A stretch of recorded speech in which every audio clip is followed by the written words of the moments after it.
Hello! Welcome back. Today we're here to talk about 2016's Captain America Civil War.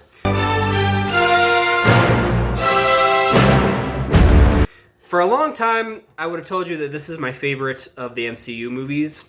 Yeah, it might still be. I don't know. It's pretty good. We'll wait until I get to Infinity War before I make that final call. But this is definitely very up there for me. Starting off with the plot and story. Essentially, this one is actually, the story is pretty stuffed, actually.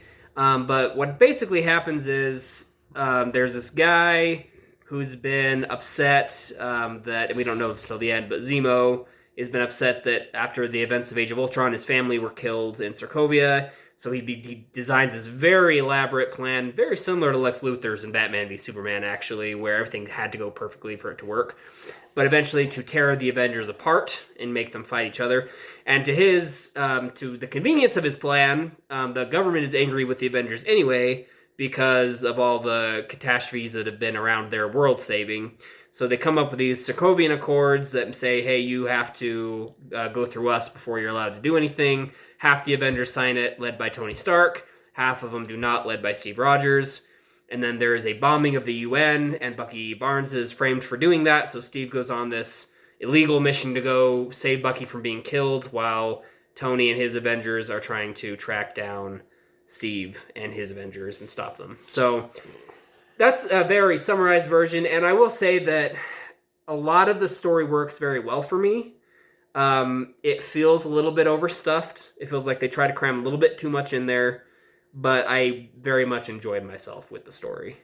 Yeah, this particular story is really interesting to me, and I really, really, really like that you understand both where Captain America is coming from and where Tony Stark is coming from. Yeah. This movie is really interesting because, generally speaking, if you had told me in like 2013 that there was going to be a clash between those two, I probably would have assumed that Tony was the guy that I would disagree with. Yeah. But then when it actually happened, I was like, oh yeah, no, he's being really reasonable. Yeah. And obviously, you know, there are some things where you can understand where both sides are coming from, because following Civil War, you really understand why Captain America has some issues with authority. Mm-hmm. And he doesn't want to be after Winter Soldier. Winter Soldier, that's the one that I meant. Mm-hmm. Yeah, that 100% what I meant is Winter Soldier. You can understand 100% why he doesn't think that he should, you know, put everything in the hands of the government. Meanwhile, from Tony Stark's side, you can understand why he thinks that they should be reined back in. Mm-hmm. You know, it works perfectly. Yeah. Perfectly. And for hardcore comic fans, I know a lot of people will say, well, this movie wasn't built up enough. And I can agree with that. I can 100% agree with that. In the comics, it was built up much longer. You understood the tensions were a lot higher. You had more parts at play. And they also had a lot more time to introduce characters, just based, you know, on the medium of comics, that they didn't really have a lot of time to introduce here. So today, in this movie, you have Spider-Man and the Black Panther, and we have no origin. We don't know why they're there, what their stakes are. You kind of understand why Black Panther is where he is. His dad was killed in the bombing, right? So he's all out to get vengeful. Revenge. Yeah, mm-hmm. And you know, good on him. But you know, Peter Parker is just there because he was asked to come along. Yeah. And I don't fault this movie for adding Peter Parker to the movie, because it brought us my favorite on-screen Spider-Man. Yeah. By a long shot. Mm-hmm. And so I really quite enjoyed the story. The only real qualm that I have about it is that I feel like Captain America could have solved a lot more if he had just sat down and had a conversation. Yeah. And I understand to an extent why he didn't. He felt like he was pressed for time. He felt like nobody was going to listen to him. He didn't want to sit through a bunch of board meetings. A lot of people kind of considered him a traitor at that point to the state. Whatever the case may be, I understand why he made that decision, but I also think he could have said, hey, by the way, Bucky wasn't there and I can prove it. Yeah. You know? And then it would have solved a lot of problems. But he didn't do that, and I felt like it caused a lot more problems than it solved. So that's really my only critique of the story. Just so the movie could happen, essentially. Right. Mm-hmm. Yeah, I'm going to agree with that. I think that overall, the way that they told the story, the way that it played out, it makes sense on both ends.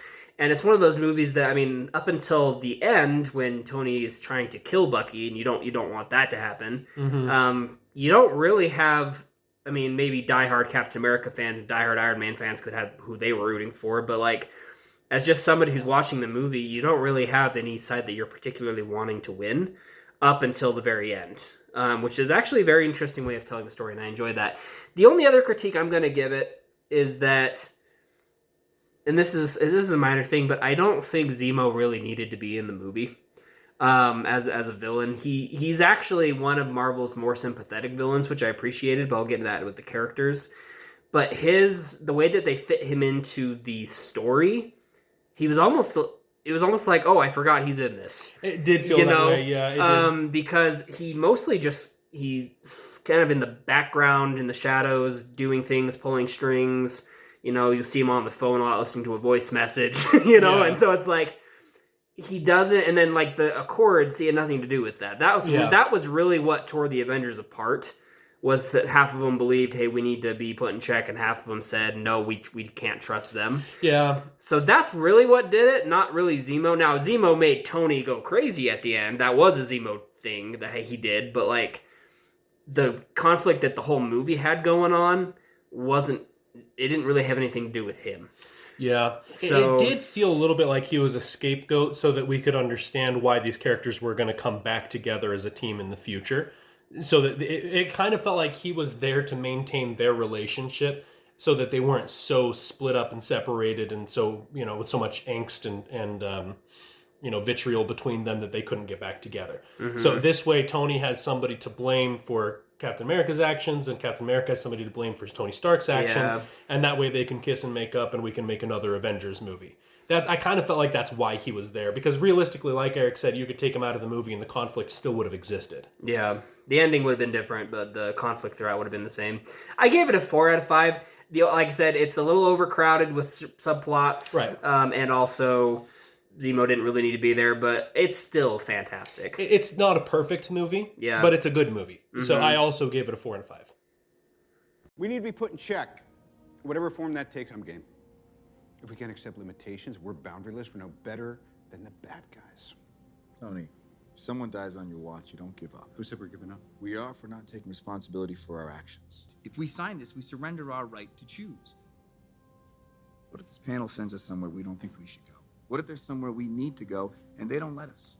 We may not be perfect, but the safest hands are still our own. If we don't do this now, it's going to be done to us later. That's the fact. That won't be pretty. Yeah, the acting in this movie is, I mean, really, it's what I've always said about the MCU. They really haven't cast anybody wrong to this point. Right. To this point in the timeline. They do make some mistakes later, but at this point in the timeline, they haven't made any mistakes with any of their casting. They've done a great job, and the acting feels real. I mean, the actors do a good job in portraying the emotions that they're feeling in this movie. And this movie is more emotional than a lot of the other Marvel movies to this point. Mm-hmm. There's a lot of issues between these characters that we haven't really explored yet. And so this was a good opportunity for them to really showcase, their more range of emotions. If I were to make any amount of critiques, which I gave it a 5, so I don't really have a ton of critiques. But the one thing that I would say is that sometimes when Tony is cracking a joke, it does take you out of the scene a bit. Mm-hmm. But that's more of a writing issue than it is an acting and characters issue. I mean, maybe you could argue that the character of Tony Stark is a little bit too, because nobody in certain circumstances, nobody would ever say the things that he does. Right. It's not a real thing that a human being would do. Yeah. But I gave it a 5 because I'm willing to look past all of that because I think that they did a good job. Absolutely. I really, really appreciate where they took the characters in this one. Like I said, Steve and Tony's motivations were absolutely on par for what their characters had been doing up to this point. And you'd actually seen a lot of changes in both of them because you'd go back to Iron Man 2 when Tony said, I'm not giving anybody my suits, I'm not working for you, I am your deterrent, I am it. And then in this movie he says, no, we gotta listen to them. And vice versa, when you look at Captain America, the first Avenger, Steve is very much a soldier who takes orders and does what he's told to do. And now he says, no, I don't trust the government. So they've both gone full circle to where they're on opposite ends. which I appreciated. I enjoyed that their characters did that. They just took time to correct. Yeah, looking past just them, Chadwick Boseman plays a very good T'Challa in a Black Panther. Tom Holland, excellent choice for Spider-Man, and you get excited to see more of him in this movie because he only has, and it was wise of them to only put him in a couple of scenes, I think, because it built anticipation to see more of him in the future. Yeah, and I love Tom Holland as Spider-Man. When we get to some of his solo movies, you're gonna hear me talk about that. All of you nostalgia nerds, Tom Holland is the best Spider-Man. Yeah, he is. I'm sorry. I loved the Tobey Maguire movies too. He's not as good of a Spider-Man as Tom Holland. Anyway. Also, Elizabeth Olsen's Wanda. I the first time I saw Civil War, actually, her and Vision bothered me because I'm like, he's a robot. That's weird. But I will say that having seen the future movies, which is cheating a little bit, but like especially Doctor Strange Multiverse of Madness, there are very subtle hints in Civil War to the path that Wanda might go down. Yeah. And you can see that because even though she feels terrible about blowing up the hospital and, causing all this damage, you can tell that when they're having their discussion of, well, should we sign this, should we not? She says something along the lines of, you're saying they'll come for me. And you can see on her face that she's not about to just let them take her. Right. Like she does feel bad for it, but she's still she has a little bit of darkness to her. She's not just going to sit down and take it. It makes sense given her past that she was experimented on as a child, right. So obviously she doesn't feel comfortable being around other scientists that want to poke and prod her. Yeah. So that's another thing that I love about this movie is that you understand the motivation of almost every character. Yeah, everybody. And even though I did critique Zemo on a story level, as a character, I think he was good. I think that they really did bring a villain that was sympathetic because you can see he did lose his whole family because of what the Avengers did. And what I love about him is he says at the end when he's kind of revealing why he was doing what he was doing, he said, "I knew I couldn't kill them because men more powerful than me have tried." Yeah. So he was smart. Even though he was angry and vengeful, he didn't just try to go and shoot them. He plotted, he planned, he thought things through. And that makes for a very good villain. Yeah. And his plan, even though it was very far-fetched and very Lex Luthor-esque in some ways, it showed a lot of depth to a character. And so didn't love that his story didn't really work, but I did like him as a character. So I did give it a 5 out of 5. I have no qualms. Yeah. I have one nitpick that I do want to throw out, and that is when I'm talking about understanding everybody's motivation, there's one motivation that I do not understand, and that's the motivation of Ant-Man.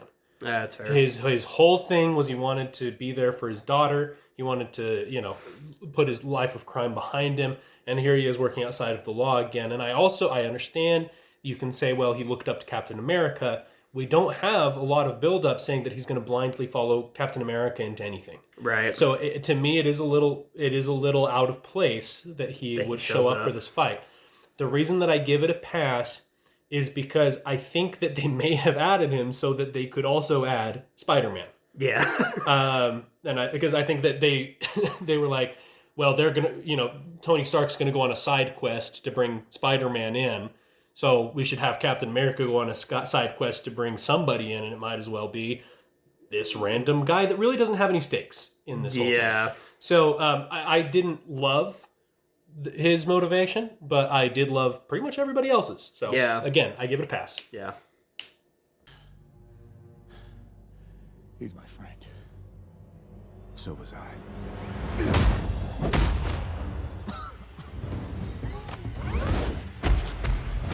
Stay down. Final warning.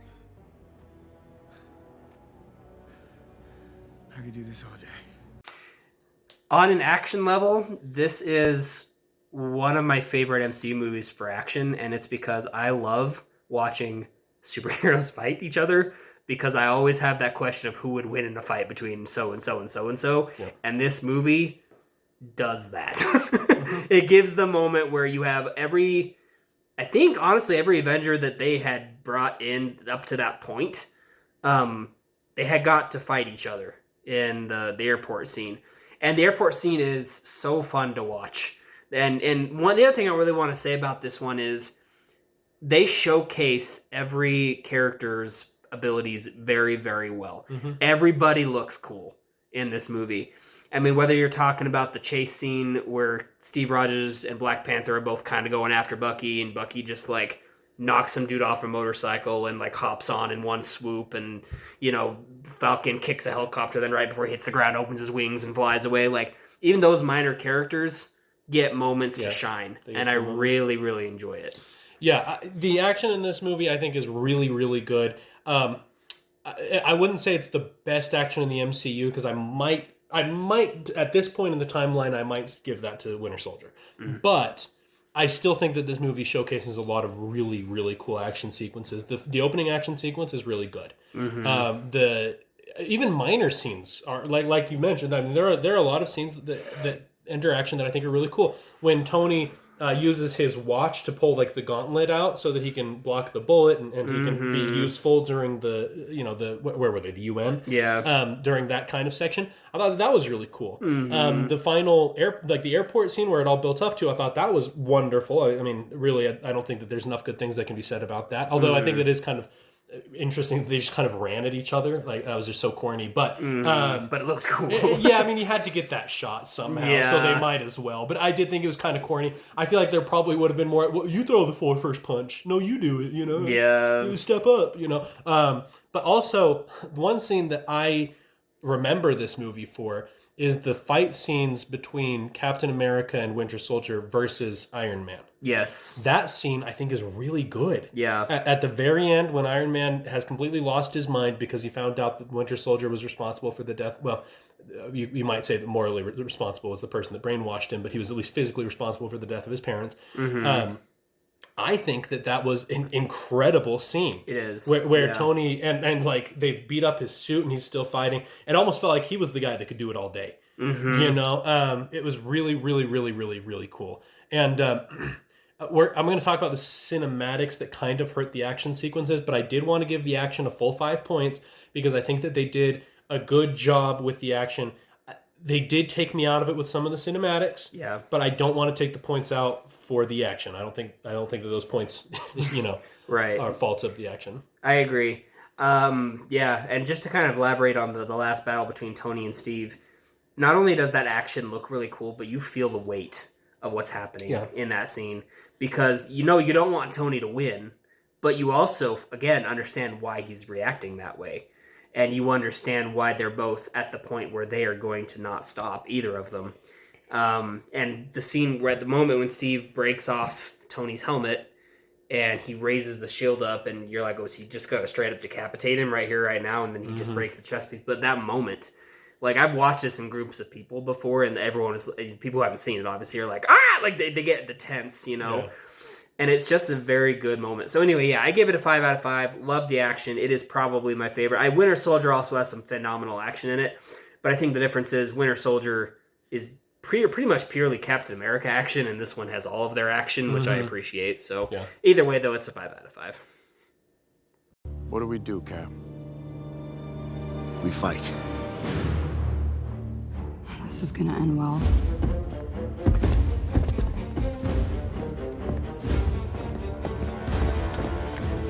They're not stopping. Neither are we.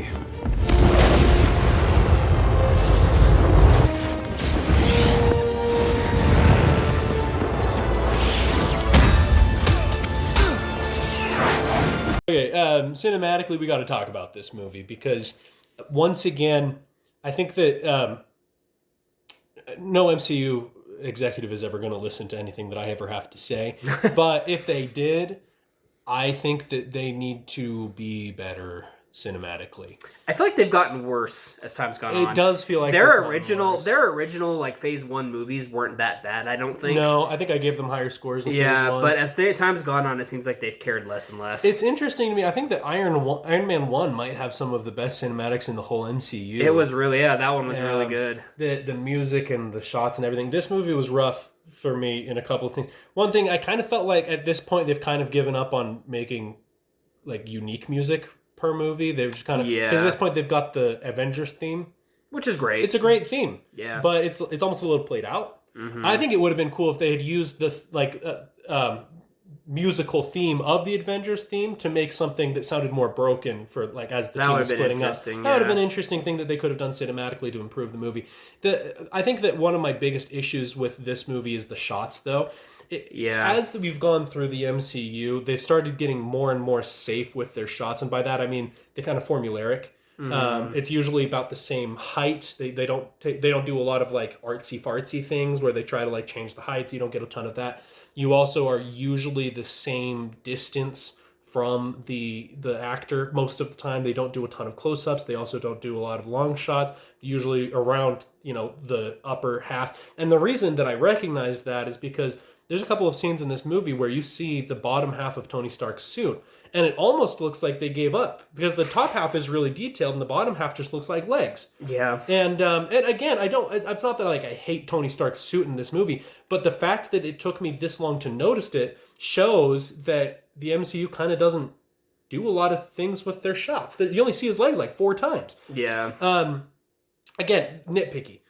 The one concern that really, really takes me out of this movie is how quick the shots are during the action sequences. And you've heard me say that again. I know it's kind of beating a dead horse at this point, but you gotta be able to do long shots if you want me to respect your movie. I may have already drawn this comparison, but I think that as we've gotten better at editing movies, we've gotten more lazy with how we shoot the movie. Because if you were to go back all the way back to 12 Angry Men, that entire movie, you'd have 30-minute shots in that movie. Mm-hmm. You'd be in one shot for like 10 to 30 minutes. I don't know what the actual longest shot in that movie is, but just, bear with me for a minute. I think if you were to take the longest shot in this movie, you are less than 10 seconds. There might be 1 or 2 shots that are a little bit longer than that, but if you don't believe me, I'd love for you to watch the movie and tell me what the longest shot is. But many of the action sequences, the shot is less than 1 second. Mm. It's distracting. And I know that not everybody cares about that, but I do. And it was harder for me to pay attention. I will agree. I think the camera shots were a little weird in this one. But the other thing that I'm going to throw out there that I noticed, and I've been noticing it more and more as the Marvel has gone on, is very obvious green screen. Yeah. There are some really bad... And in fact... The one, and I'll put it up here when I do this, but the one that really drives me crazy is they're at the airport. Vision just blasted the little hangar so it caves in on itself.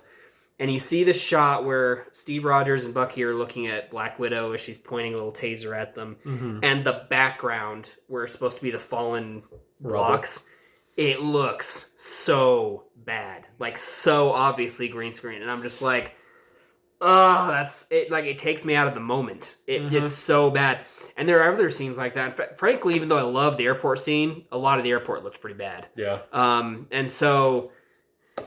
And I don't really know what it is. I don't know if maybe in the beginning they were using actual sets, and then as the time's gone on, they said, "Why would we do that when we can just Photoshop a set?" Yeah, well, but it's tough when you're paying multi-million-dollar contracts per actor. When you have a movie like this, that's true. You would need to have $1 billion budget in order to build set design. But yeah. I agree with you, and Marvel has gotten notoriously bad with their green screens. Yeah, like chronically bad. It used to be that you'd see a green screen from time to time, but like you could forgive it. But at this point, it's more green screen than anything else. Yeah, they're just working on a green screen set, so it's a little distracting to me, and I don't really like a lot of it. And so I gave the Cinematics a 3.5. I want to say, score is still fun. This Avenger score, it's classic. The costume design is for the most part pretty good. Iron Man's a little iffy, but for the most part, it's still pretty good. The color scheme, well, I actually liked it. For a while there, they were getting like gray colors, and I didn't like that, but they went back to a normal color palette for this one, which I appreciated. So, cinematically, other than the very bad green screen, and, a couple of way too quick camera shots, I don't really have a lot of issues with it, but those two things are big enough that I do dock it enough to where it's a 3.5. Mm-hmm. Yeah. Yeah, I actually give it a 3 on this one. I think that part of me is just a little harsh on the MCU because they have such a big budget and they have you know, and like I said, there are a couple of issues with the writing. You know, there's just, I think that there are definitely 2 points to get taken out of here. But again, I also think that sometimes I am a little harsh because it is the MCU and you expect it to be better. Yeah. So you might, you know, having seen more of the recent MCU films, expect those numbers to get lower. Yeah, for sure.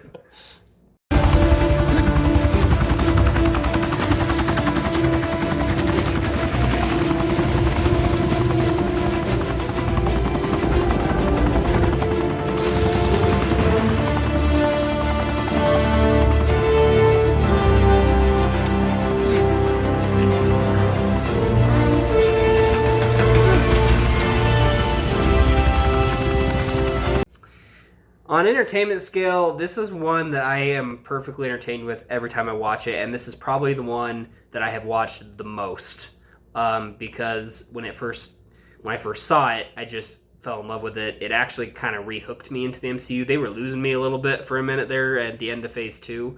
I didn't care for Age of Ultron, and I didn't really care for Ant-Man all that much, but Civil War brought it back. So very entertaining to watch. The drama worked for me. The action scenes were phenomenal. The characters at this point, because they had spent so much time building all of them up, you love the characters, you care about the characters. This movie just absolutely works for me on an entertainment scale. Yeah, this movie is extremely entertaining, and I think that it might be one of the most entertaining Marvel movies. I don't think it's the most entertaining Marvel movie, and it's also not like my favorite movie. Like I don't turn this on instead of other movies most of the time. But I will say that I think it's one of the best. I think that this is a project that everybody that worked on it should be proud of, and it is something that I can go back to with more frequency than I can with a lot of the other movies that we've watched in this series. So Right. I give this entertainment I give it a 4.5, I guess, because it's not as rewatchable as every movie in the MCU. And again, it's not a perfect movie, and there are things that take me out of it, but it is a very entertaining movie. It's a very, very entertaining movie. I think that taking away half a point is just, you know, a conglomerate of all of the, you know, the couple of cinematic points that had to be lost and the one character point that had to be lost.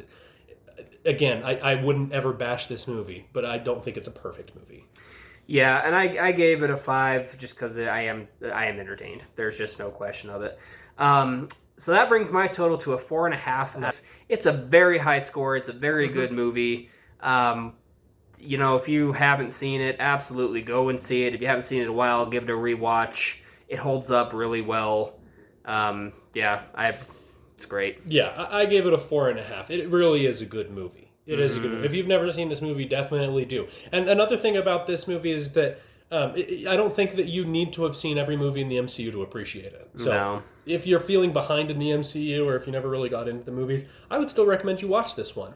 I think that you will enjoy it, you know. I think it helps you get more into it if you've seen at least a couple of the other ones. Yeah, I would agree with that. But, you know, Yeah. I'm saying if you haven't seen anything outside of Phase 1, then this would be a good movie to jump into for sure. I agree. You might be a little confused on some of the characters, but I think you'll still have a good time. So, Yeah, I agree. Look, as a whole, I gave this movie a 4.5. When you add all my scores up, you get a 4.5, and I think that is a perfectly accurate score for this movie. Yeah, so it's a 4.55 for both of us. Yeah. It's a very good movie. So that is our take on 2016's Captain America Civil War. Tune in next time where we will be watching X-Men Apocalypse 2016. A movie I haven't seen since theaters. And I have never seen it, and I haven't heard great things about it, but we have an open mind here. You know, we're just going to see how it goes. So tune in next time for X-Men Apocalypse. Thank you guys so much for watching. Bye. Breach of the Raft prison. Yeah, put him through. Tony, we have a problem. Please hold. No, don't. So no matter what, I promise you, if you need us, if you need me,